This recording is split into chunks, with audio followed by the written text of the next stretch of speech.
I was actually tattooing myself like once, twice, every single week. So I was fucking myself up.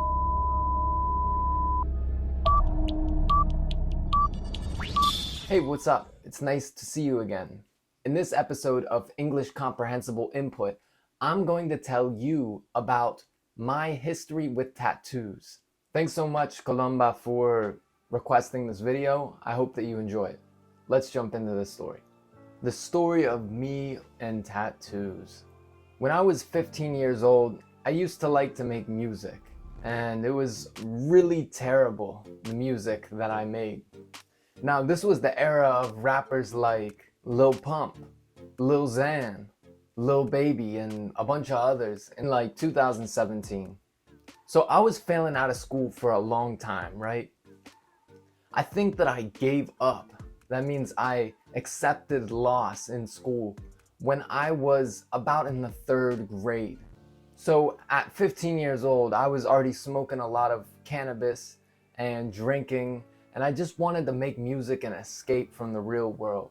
And to be honest, I was really depressed. So I tried everything that I could to forget about those feelings. One day, I got a message from my buddy who said that Lil Peep, one of our favorite artists, had just died.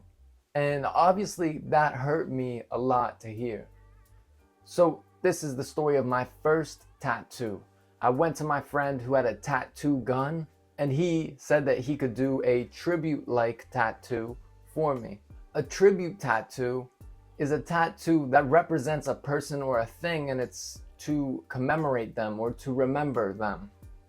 And that's the story of this tattoo, which is a reference to a song that Lil Peep made called Hellboy.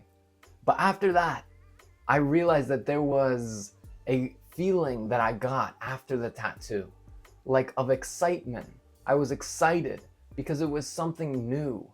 Also, it was a risk that I was taking of putting something on my body forever.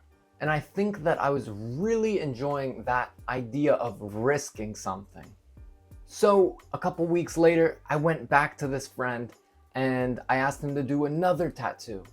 And that's the story of this tattoo right here, which is a quote from Shakespeare, which says, "Thus conscience does make cowards of us all." Now, this quote's a little bit interesting. It comes from the Shakespeare poem Hamlet, and it refers to the character's struggles with the idea of avenging his father's death, which means getting revenge for his father's death. But he's been thinking so much about the idea of, well, his death, and if he was to die in the process of trying to get revenge for his father's death, that he comes to this conclusion that his conscience, his thoughts, were making a coward of him and of everyone else. And interesting thing, if you have never seen the word thus, I'm not surprised. It's an old English word which means therefore, and it's not really used that often these days. So after getting 2 tattoos, I was addicted. Now, I was an addict to everything that was maybe not so good for me. Drugs, alcohol, skipping school, etc. And so then I bought myself a tattoo gun. I went nuts, tattooing myself every week, at least once every week. Some weeks, multiple tattoos in the same week. I tattooed a bunch of random things, like a smiley face, or the word hate, or smile, or 21. I even tattooed a bear hanging from a noose. I don't know what I was thinking. And eventually, I even got tattoos on my face. For example, this is a heart, which refers to an album that I created when I was making music called The Black Heart. Luckily, just shortly after getting this tattoo, I became sober, which means I stopped consuming drugs and alcohol. And shortly after, I found language learning, which changed my life. I even stopped having trouble with the law all the time. Thank goodness for that. Yeah, I mean, like I said, tattoos at that time were like a drug for me, an addiction. You know that feeling you get when you buy a new pair of shoes? You feel empowered and confident in the change. It might even make you a bit happy for a week or 2 weeks to wear those shoes. That was how the addiction of tattoos was for me. Maybe that feeling lasted a week or 2 weeks or maybe a month, but it always disappeared. So when that feeling wore off, I always needed another one to make me feel it again. And yeah, that's how I ended up with over 30 tattoos.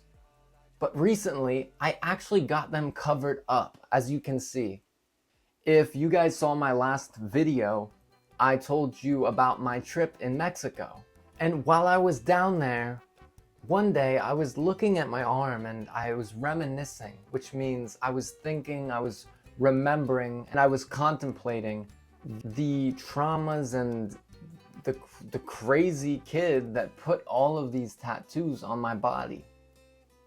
And honestly, it's embarrassing. It was very embarrassing to have to walk around with such crazy tattoos on my arm. It was even worse when people would ask me what it means, and I'd have to respond with something like, I was just a confused, depressed kid. That's what it means. So one day I had the idea to send a text to a tattoo artist to ask him how much he would charge me to cover up these tattoos. And we ended up doing 2 sessions, 2 tattoo sessions, 2 appointments, let's say.